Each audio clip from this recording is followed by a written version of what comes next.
La Banca della Terra. Con questo slogan la regione siciliana ha messo a disposizione dei fondi ed un bando pubblico da destinare ai giovani che vogliono investire e puntare sull'agricoltura. Il bando è già stato pubblicato dalla regione siciliana ed affiderà 430 ettari di terreni agricoli abbandonati e non sfruttati in comodato ventennale rinnovabile ai siciliani under 41. Soddisfatto l'assessore all'agricoltura e di bandiera al governo Musumeci, che dichiara: è il primo bando di questo tipo e dietro c'è stato un anno di lavoro. I terreni sono di proprietà della regione, sono stati classificati e verranno affidati alle idee innovative dei giovani agricoltori. L'obiettivo è di aumentare le opportunità occupazionali e di reddito nelle aree rurali, ma anche valorizzare il patrimonio agricolo incolto.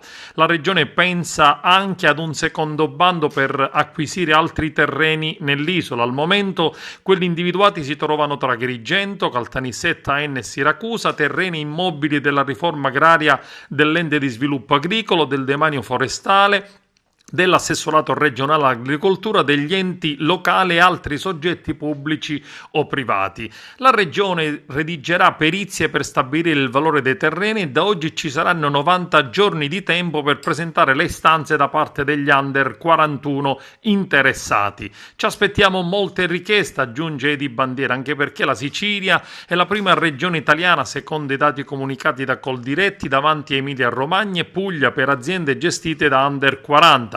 In questi mesi abbiamo registrato una fortissima domanda di agricoltura da parte dei giovani e questa è la nostra prima risposta per valorizzarli in un mercato sempre più globale.